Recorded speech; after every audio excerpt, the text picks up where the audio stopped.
The death of a loved one is perhaps the most natural time to lean into the now and not yet framework of God's kingdom. But that doesn't mean it's the easiest. What does grief have to teach us about who God is and who we are? These are the questions today's episode of the GraceLaced podcast is tackling. I'm Ruth Jo Simons, and today you're going to hear from my co-host Eve Stipes in two conversations, one with my husband Troy, who lost his brother in 2021, and one with her mom Joyce, who lost her husband in 2020. I'm praying that each of these conversations encourages you deeply today, friends. So let's get right to it. Okay, so today on the podcast, super excited to have Mr. Troy Simons with us as we have a conversation that is maybe a little bit heavier than some of the ones we've had this season, but then again, maybe not. We're talking about grief today and how unexpected grief especially plays out in now and not yet. So Troy, we love you on the podcast, but would you explain a little bit about the season when you lost your brother, what that looked like, kind of just set it up for us? Oh my goodness. Yeah. When you have those catastrophic events like 9/11, I still remember where I was. I literally walked into the office at church and they had the TVs on and he's like, have you seen this? And for the rest of the day I was glued to the TV and I can still see it in my mind's eye. And so, yeah, when I lost my brother, I was in the kitchen. I got a call from his wife, which was kind of unusual. And I immediately was like, oh boy, what's going on? And she didn't give me any intros. She didn't do any, she didn't say sit down. She just told me that my brother was dead. And not in that's not casting shade. She just, no, this is his wife, shock. And she just had to deal with it for the last little bit. And yeah, I just remember saying, no. Like if I said it once, I said it 1,000 times. And,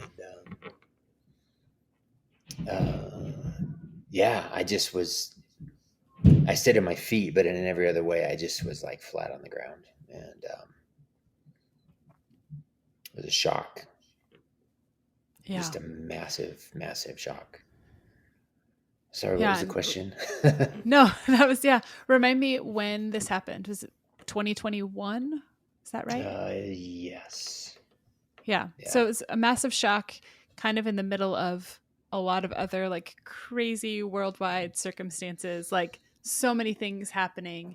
Yeah. And then this kind of just like drops right in. Yep. Yeah. How do you think that type of loss shapes the way we think about eternity, or how did it shape that for you? Like kind of where did you go in those first hours or even days of like, how do I process this with the Lord?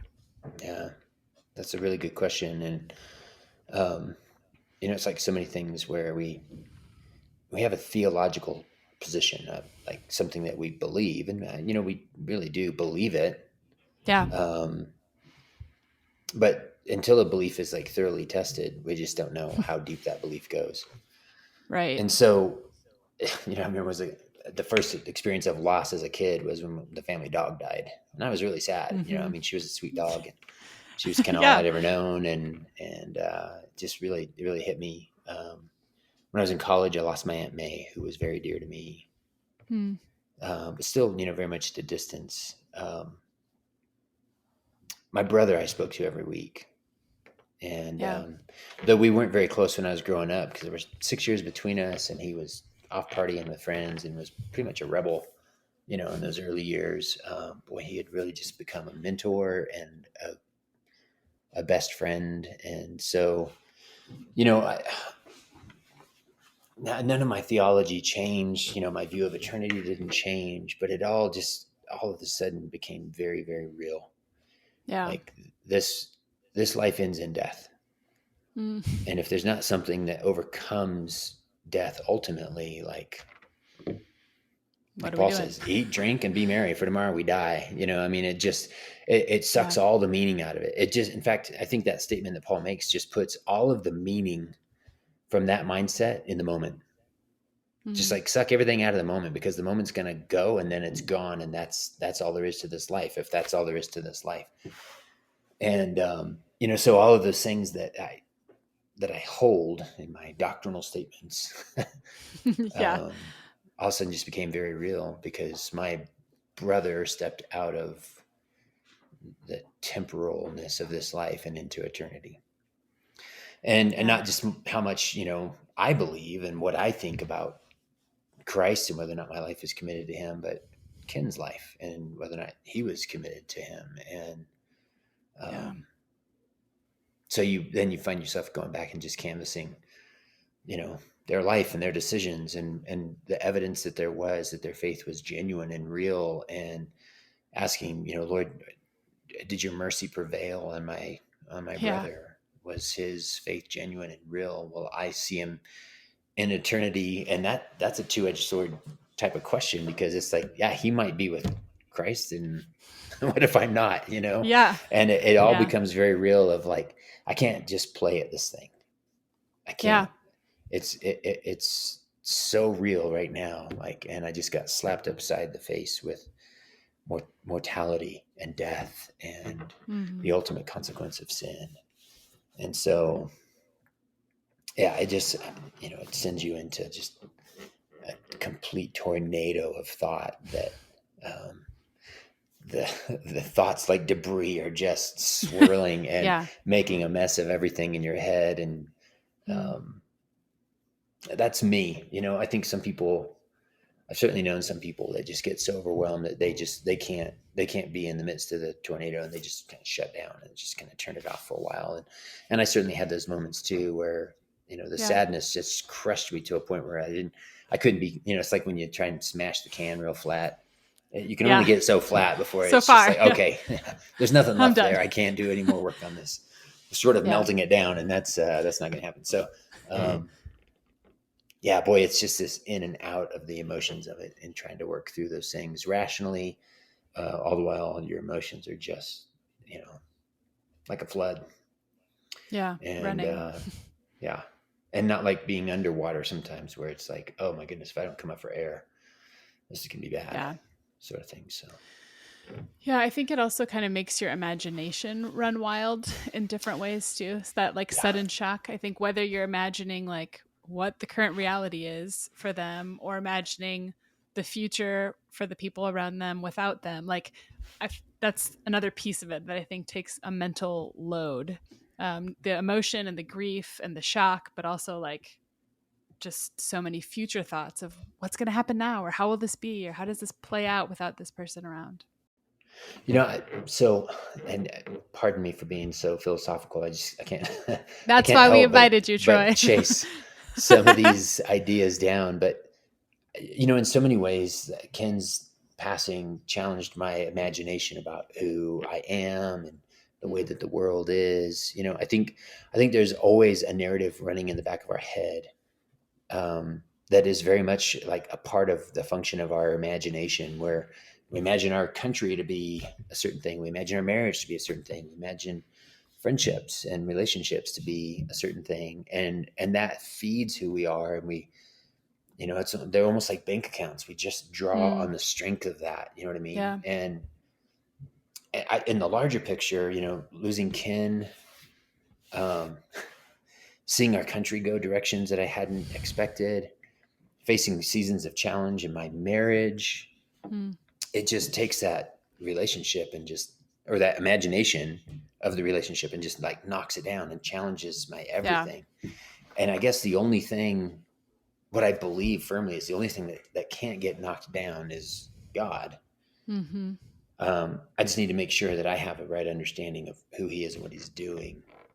Yeah. Which is where faith comes in, and faith has to be fed by truth in order to have Christ be that anchor that is never shaken. Yeah. So my brother Ken was an anchor for me.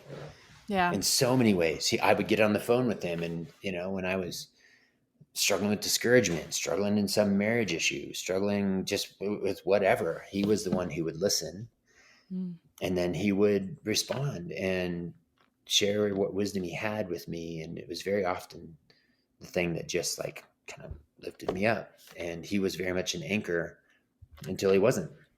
Yeah. And now I jump in the car, even to this day, years later, and I'll be driving home from town, and on the western slope of Colorado, like cell service, as you know, talking to Ruth all the time, cell service is just not great. Not great. And I can't get to my house without some kind of an interruption, and it's almost always a dropped call. And so I would call Ken like as soon as I dropped the kids off at school, knowing that I'd have about 10 to 12 minutes before I hit the first zone where it wouldn't work. And to this day, I jump in the car and I'm driving and I'm like, yeah, I literally like have default. had days where I completely forget and I'm like, oh, no, I'm not. Yeah. I can't call him anymore. He's gone. So yeah. Anyway.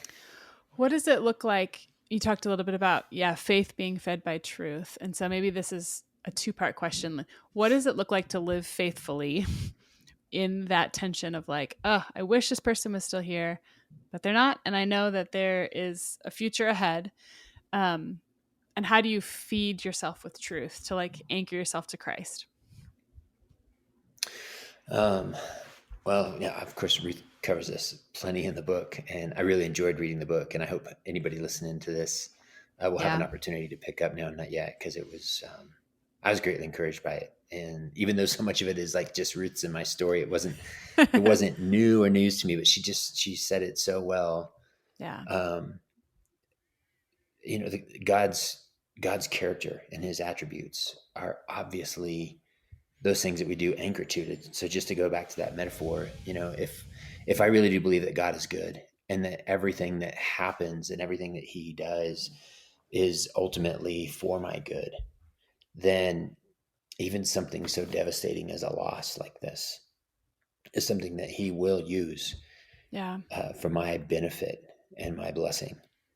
And that's hard to understand, except the hardest loss ever to understand is that he would choose to lose his own son on our behalf. Right. Yeah. So the ultimate evil that has ever been committed, the murder of the author of life, because he allowed men to be in that position to do that. God the Father used that to accomplish our salvation. And that just blows my mind.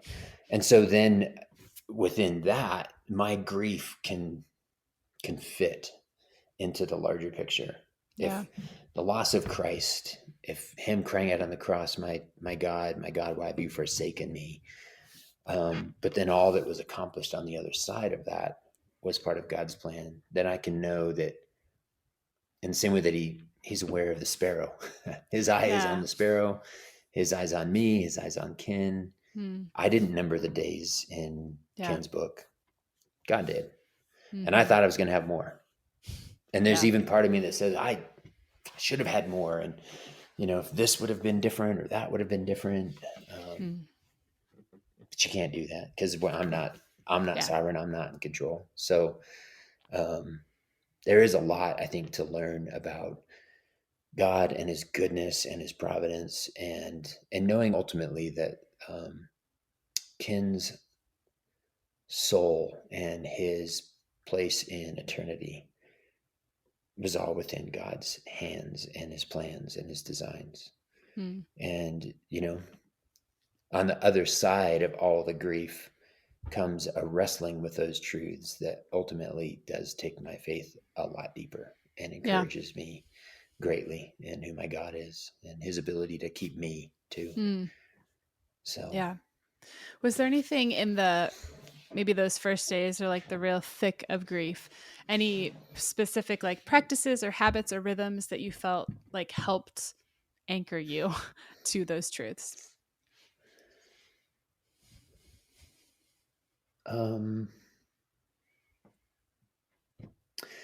Certainly, I think Ruth was probably my biggest comfort.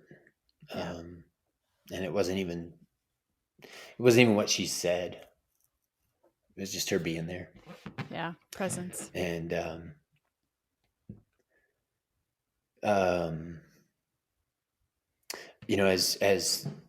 as my mind was just too much of a mess to work through much of anything, I found myself,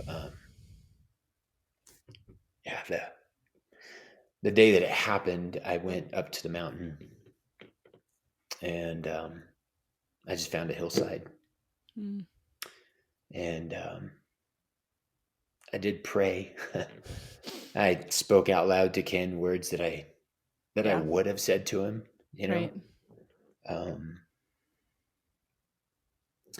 And I listened to some music that that resonated with what was going on in my heart, which for me is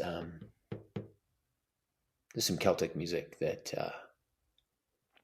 you know, like there's something about a sad melody that has a strange meaning to it that Mm-hmm. at least helps me to focus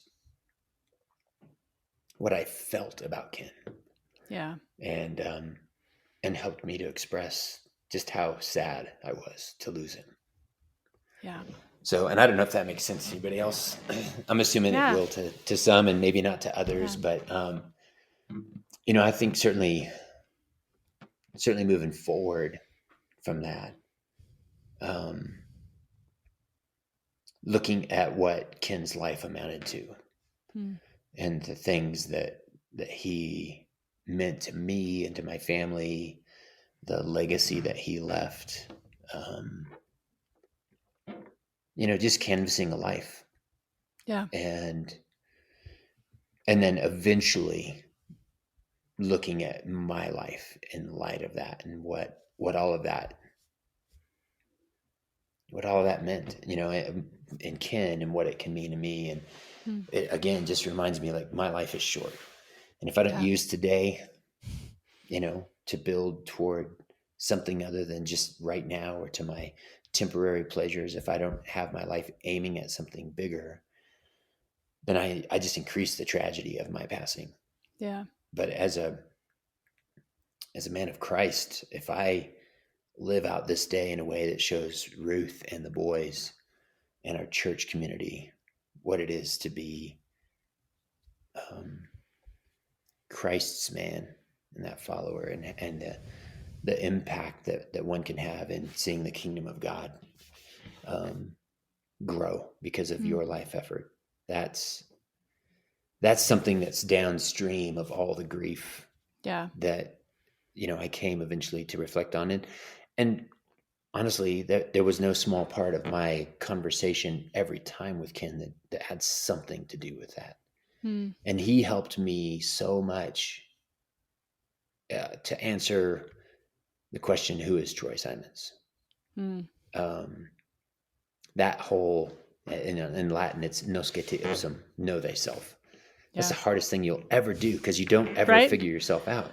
Yeah. I mean, this, who you were in your 20s is not who you are in your 30s or your 40s and so on and so forth. And it's this constant work to understand what's going on in our hearts and our heads. He was a huge part of that.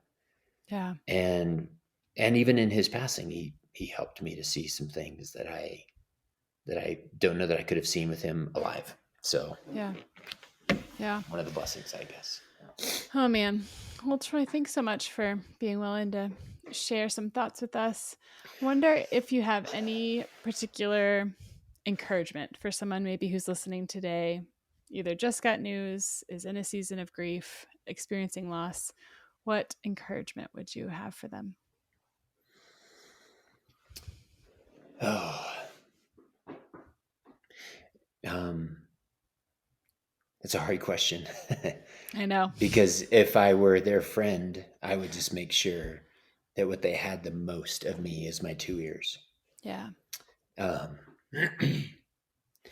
And I'd encourage them to just remember that so many people who they come away just feeling like that was not helpful. Who knows how to talk to somebody who's just lost somebody so dear. And it's unfortunate that we don't have a greater awareness that sometimes just being there to listen, give a hug, just whatever, but I would say, that it's okay to be raw and real with God. And that when we feel angry and we're tempted to direct that anger toward him, to just, to say, Lord, I am angry. I'm tempted to be angry at you, but I can't be angry at you because you are good. this doesn't feel good in any way. I don't see where the good is coming from this. This is not what I wanted.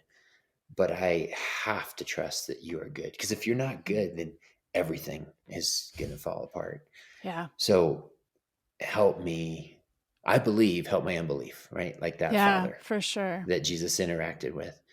And just say, help my unbelief. Help me to just cling to the fact that you are good, that your plans are always good, that you're going to accomplish something through this. And would you just be my comfort and my relief? Yeah. And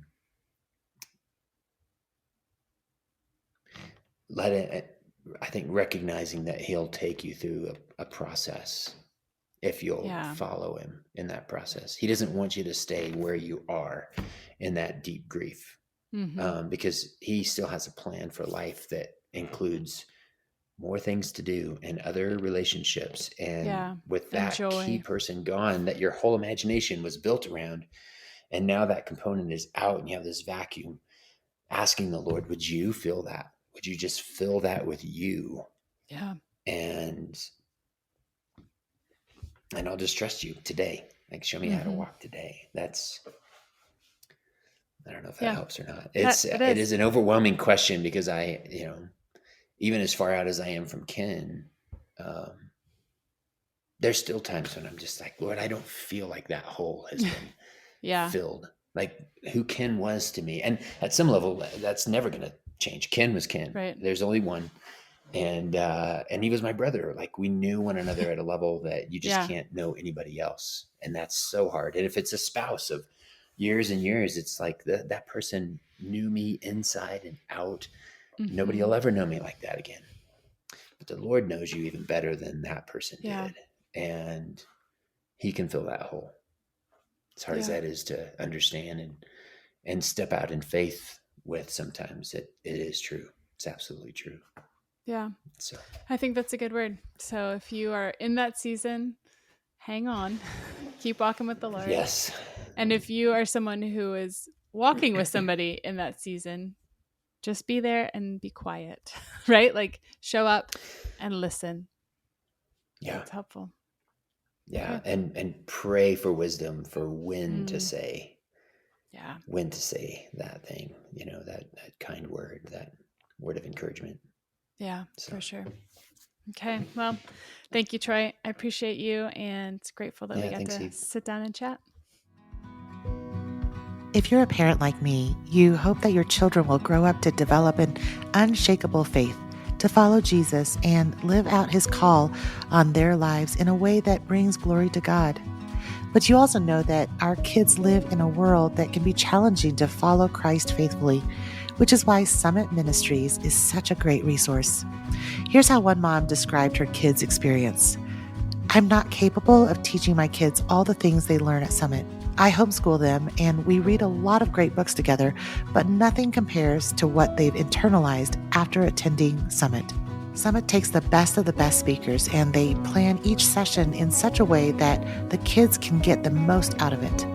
That means having downtime, having fun activities, good food, thoughtful dialogue, access to speakers, staff connection, all of it. I'm sending 3 of the Simon's Man Cubs to Summit as soon as our schedule allows, hopefully next summer, and I'm so excited for them. If you have a child between the ages of 16 and 22, send them to a 2-week Summit experience in Colorado or Georgia this summer. Learn more and register at summit.org/GraceLaced and save $200 off the cost with the code RUTH24. That's RUTH 24. Okay, friends. So here we are for part 2 of today's conversation. And I'm especially excited to bring this part to you because I'm sitting down to talk with my mom, Joyce Montgomery. You don't know her, obviously, but I know her very well. And she is one of the wisest people that I know, someone I am constantly tapping for thoughts or advice or how do I deal with this thing? And I'm really excited for you to hear from her today. I know I've shared before on the podcast that we lost my dad very suddenly in early 2020, kind of right on the front edge of COVID things. So his death was not COVID related, but a lot of that season is marked by COVID. and we're just going to chat through a few of the things today. So just like I did with Troy, I'm going to ask questions, and we'll see where it goes. So Mom, thanks for joining us today. Thank you. I'm glad to be here.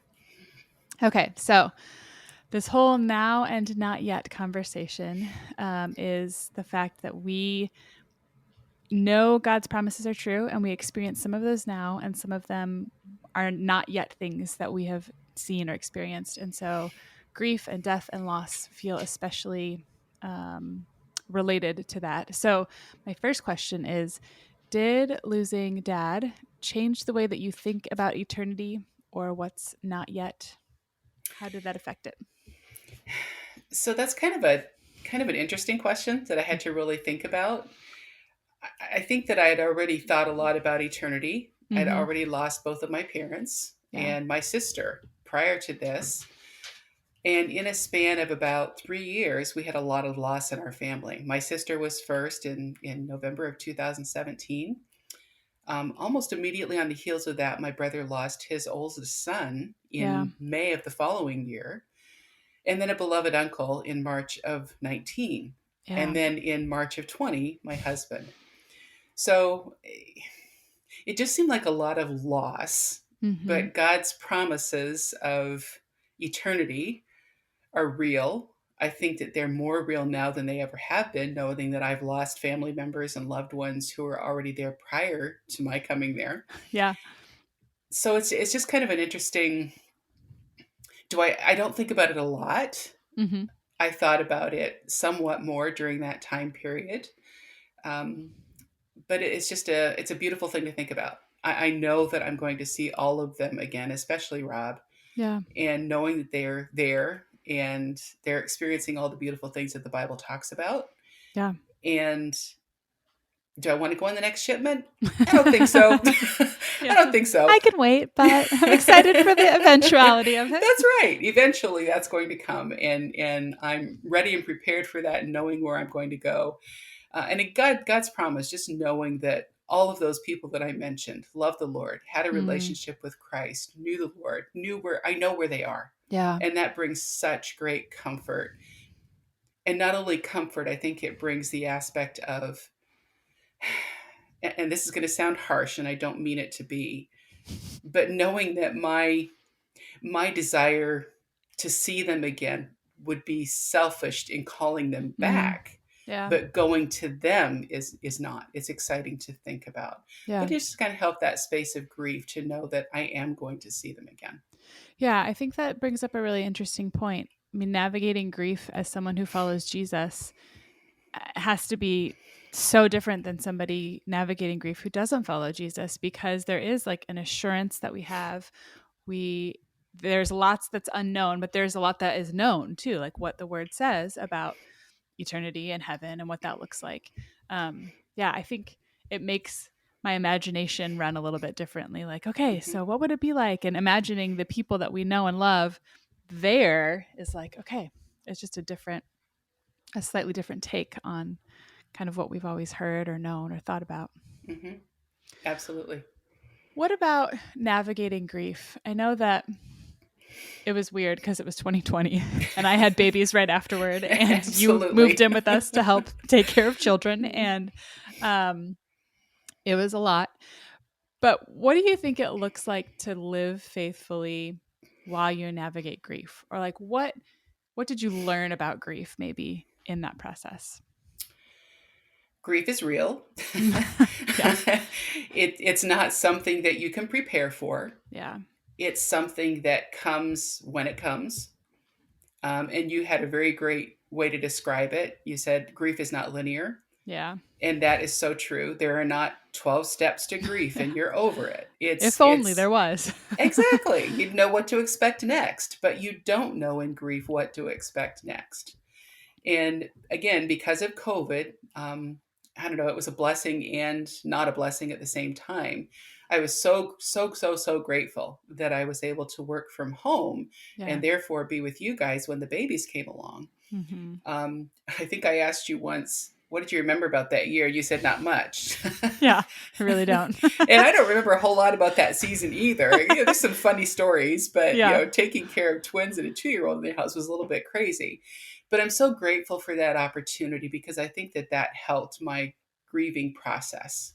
Knowing that there was loss of life, but in a month's time, there was new life times 2 that came into our lives, and being busy and able to engage with those things. I don't think it was busy in the wrong way, that I was trying to push away things, But it was full. It was full. There was a lot to do. There was a lot of exciting, wonderful new things to deal with. So there was that. And then there was also, when I wasn't with you guys, I was working from home, which was a completely new experience for me. Yeah. But it was also a blessing in that I was able to grieve in my own space. Yeah. And I mean, you know me well. I'm not one to talk a lot about how I feel or oh, really? a lot of those things. Shocking. I had no idea, Mom. But it doesn't make the grief any less real or the feelings any less real. Yeah. I just prefer to be in my own quiet space to deal with those things. Yeah. And being able to work from home, I didn't have to face what do you call it? Not the pity, the people who don't know what to say. Yeah, like that kind of awkward empathy that people are like, so how are you? And you're like, I have no idea how to answer that question right now. And they ask it in a way that think you're just going to fall into a puddle of tears, Yeah. Which, you might, but you might not. You might not. Yeah. So having that space to grieve at home on my own and on my own terms was, I think, really helpful for me. Yeah. Not everybody would like that. But for me, it was a good thing. So navigating that grief in that way. But I think the thing that I really hung on to very, very shortly after, I don't remember, like days after Rob passed away, I ran into the verses in Psalm 139 that said, the Lord knows the number of our days, and they're written in his book before we're born. Yeah. And that brought me such great comfort, because this didn't take God by surprise. He knew this was coming. Yeah. He was prepared for it. And I think in some ways he was preparing me prior to that period of time. I can look back now and see things where, like, God was so gracious in the way that he managed things in my life and the way he led me and directed me in that time. But remembering that verse really helped to bring to mind the sovereignty of God. Yeah. He's in control. He has a plan. And who am I to sit here and say it was the wrong thing at the wrong time? Yeah. I couldn't do that. I had to trust that God knows, and that there was meaning in the suffering and the grief that we were facing. And those verses helped me with that.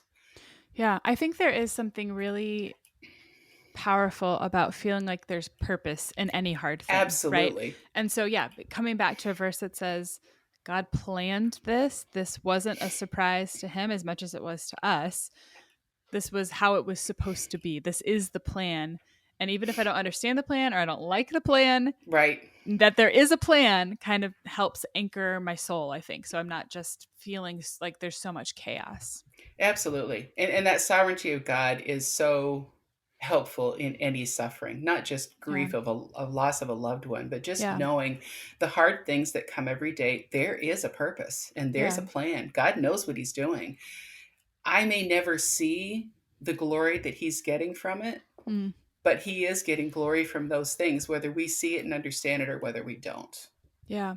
And that's kind of the ultimate expression of now and not yet, right? Like the things that he's doing. He also promises in his word that he's working all the things together for good, to make us more like Christ. And so all of those hard pieces, the loss, the grief, the suffering, and all the good things together are being worked out. And there is ultimate healing, restoration, satisfaction on the other side of what we experience right now. Absolutely. Were there any particular practices or rhythms or like habits that you developed either right away or even later on that kind of just helped you keep processing or keep thinking through and making sure that you were not just stuffing all your emotions down and not talking about them? Well, and so there's that stuffing down of emotion. We can call it that. But I say I'm not an emotional person, but I believe that I really am. And I Yeah. think the difference is that I don't necessarily externalize those emotions. I internalize and analyze. Yeah. I pull those in. I'm not squashing them down to ignore them. I pull Right. them in and I say, okay, I'm feeling this way. Why? All Yeah. right, God, what purpose do you have in that? What can I learn from this? How can I go from here? So I think that maintaining my time with the Lord Hmm. during that time was huge. And it may not have been as exciting or meaningful or any of those things, but just reading the word every day is a habit that I've had for many, many years. And I read through the Yeah. Bible each year. And knowing that I have that consistency every day to be able to go to Yeah. was huge. And reading the word, even if I didn't sometimes internalize it, Yeah. or I was reading the words and they didn't jump off the page, or I You're was just reading the letting them words. like wash over you, if nothing Exactly. else. Yeah. Exactly. So that consistency in the word was huge. I also think early on, I was driving down the road one day and I was thinking about all of the things that we were facing. And I don't know why, but it just came to me that, you know what, there is a rhythm of life. The sun rises and the Mm. sun sets, and we get through the day, and then we start it over again the next day. The sun rises, the sun sets. Hmm. And that rhythm of life was just meaningful to me for some reason at that Yeah. time, knowing that life goes on. Yeah. It does go on. You may not like it. It may be difficult. You have to learn new things, but it goes on. The sun rises and the sun Hmm. sets, and the sun rises and sets. And that rhythm of life is, it's God given, Yeah. and it's going to continue until he returns. Yeah. And it's amazing because we have nothing to do with it.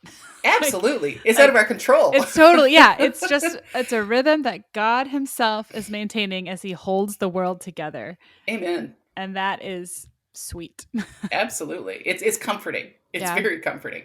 Yeah. What about journaling? I know you did some journaling or processing via pen and paper. How did that come into play? So I've played with journaling off and on in my life. It's never been a consistent part of it. But during that time, it just, I had a notebook, number one, to keep lists because my brain was numb It's a and little I fuzzy. Yeah. couldn't keep track of things. And it wasn't until a year later that I realized how fuzzy I was during that time. But kind of writing some things down, and they were half prayers and Mm. half, I don't know, just dumping information and Yeah. downloading, Thoughts. and it was helpful. And it's interesting for me to go back and read those now, Yeah. and kind of take a look at it and see where my head was. And I kept up the practice for a couple of years, and off and on. Yeah. And I love to go back and read those things and think about them. And when you're journaling, you're dumping those pieces of information. You may forget what you wrote, but when Yeah. you go back and read it again, you were like, "Oh, I remember that. I remember that Mm-hmm. feeling. I remember what I was thinking when I wrote that." And it's helpful to kind of cement those memories and those thoughts that Mm-hmm. you were processing at the time. Yeah. And kind of helps you just trace God's faithfulness too, I think, through that whole season of like, here's where I was, and I remember how the Lord met me in that, or here's what I felt and here's how he answered. Like, here's the prayer I prayed and here's how it turned out. Kind of seeing that thread all the way throughout. Would you say that do you think there's anything, maybe not new, that you learned about God, but maybe anything that came out deeper or more pronounced about who God is or who you are in the process of grieving? So that's an interesting two-part question. I think, regarding God, I think it was just a really beautiful time of cementing that he loves me, Mm. that he cares for me, that he's here for me. He's interested in me. Yeah. And he's not interested in me just as half of a couple. Mm. He's interested in me as an individual. And just cementing his faithfulness and his goodness and the strength that he provided and the comfort that he brought. I've never experienced it like that ever before in my life, probably because I've never been through that particular kind of experience before. Yeah. So being able to really hang on to those promises of God and feeling his presence in a way that maybe I never felt in the same way before was Mm. was incredible. Yeah. Learning about myself. I'm still learning. I mean, it's been 4 years, Yeah. and I think one of the big challenges was learning who I was not as Rob's wife. Yeah. We got married when I was 19 years old, and he was Which 21. Is so crazy to me now when I think about it. Exactly. We always teased and said we grew up together. Yeah. So, I mean, I'd been a married couple since I was 19 years old, and Rob was a pastor. We were ministering to others and in the church, and a busy life, raising children, doing all of those things. And I don't feel like at 19 I really knew who I was to begin with. I'm so surprised by that. I feel like every 19-year-old knows exactly who they are. That's right. Exactly. So I think that learning how to stand me and God instead of just me and God and Rob has been different. And I'm still learning who I am. I've gone back to things that maybe I enjoyed in my childhood that we didn't necessarily do as a couple, and said, oh yeah, I really do like doing this. I'm gonna do more of that at this point in time. Learning also how much I relied on Rob. Even though I've always felt like I'm an independent person, I relied on him heavily to process things, to be a support, to always knowing that I had somebody who had my back. Just learning those things and how much I depended on him was kind of surprising to me. In that I felt like I was independent. Okay, great. But even if you're independent, you still need people. Right. You still need people. You still need that support system. You still need somebody in your corner. And I miss that. I miss that greatly. God fulfills a great portion of that. Yeah. But there's nothing like a physical human being to put their arm around you and say, hey, I love you and I've got your back. Yeah. Yeah, for sure. Yeah. What would you say to people, or maybe what encouragement would you offer to someone who is like in the thick of it, whether they're grieving a loss or grieving maybe a new diagnosis or just something that is causing pain? What encouragement would you give them? Nothing lasts forever. Nothing stays the same. Everything changes always, even though we don't realize it. Things are always changing. Yeah. And the only thing that doesn't change is God. And if you anchor your heart and your soul to God and to his word and to his promises, read the word, even if you're not seeing the words. Read the word, even if you're not absorbing the words. And hang on to God. I mean, the other thing I would say is don't fight the grief. Don't fight the emotions. Yeah. The longer you fight them, the longer it's going to take for you to get through them. And if you feel like crying, take the time to sit down and cry. If you feel like screaming and pounding a wall, scream and pound the wall. I mean, close the door first. Right. But make sure no little children are watching. Like, don't freak out your children. But but embrace those emotions. Embrace them, because you push them away, they're going to come back until you deal with them. So deal with them, whether that's talking to somebody, whether that's just getting alone with the Lord and reading the word, whatever that looks like. Embrace it, deal with it, and allow the Lord in to give you the healing that only he can give you. Yeah, because all of those little moments lead to healing, right? It's not an instantaneous, like, okay, I released this emotion and now I'm good. I feel ready to go. It's the little pieces over and over again. There's a quote in Ruth's book, Now and Not Yet, that someday is made up of thousands of right nows. And Amen. it makes me think of that. Like, it's the little pieces day by day, continuing to trust the Lord, making a decision to trust the Lord, even though you don't love where you are and you don't love what happened.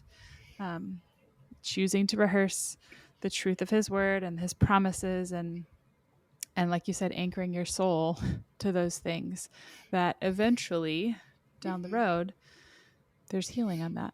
So. Well, and I think the other thing I would say to people is don't be afraid to, how can I put it? Don't be afraid to let go of the grief. A lot of people are afraid that if they let that grief go, that means they didn't love that person enough. Yeah. And that's not true. Right. Grief is a season.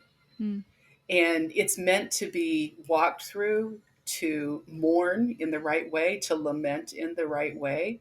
but it's never meant to be a place where you stay forever. It's like not the posture that marks you for the rest of your life. Exactly. And remembering that it's a season, I think helps you to look to the other side, to look forward, to see what God has planned, to ask him how he wants you to go through this season, to give him glory. You don't know who's watching you.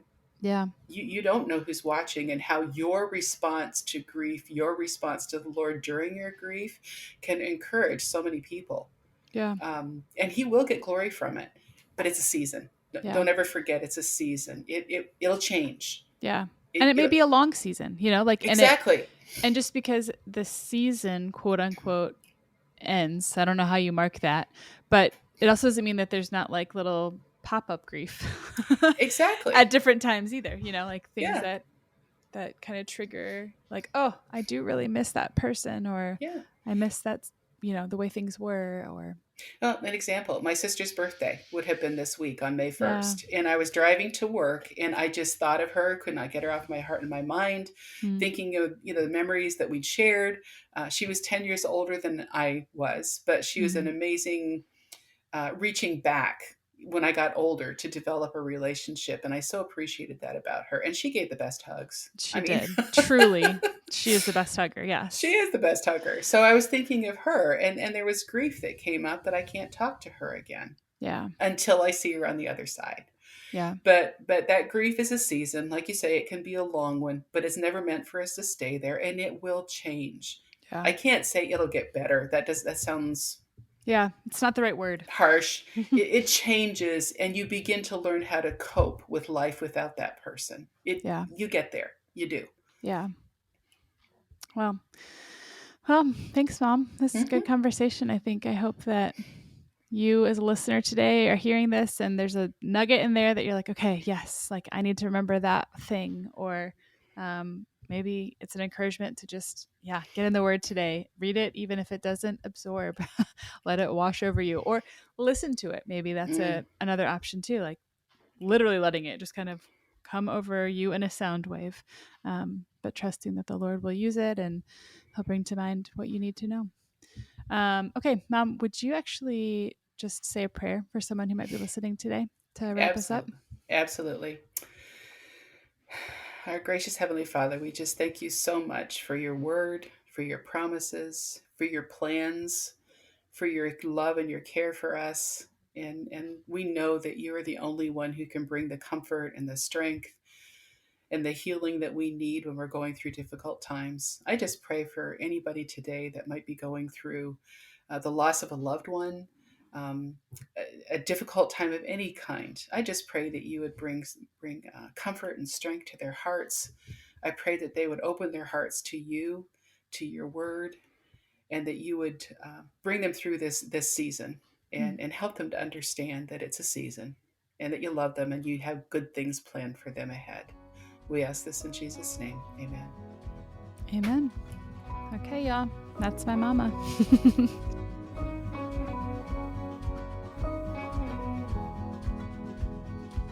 I'm so grateful for today's conversation, and I hope it served you well. If you've been encouraged by this season of the podcast, I'd be so honored if you share it with a friend, send them a text, or tell them about it over a cup of coffee. Thank you for joining us for today's episode.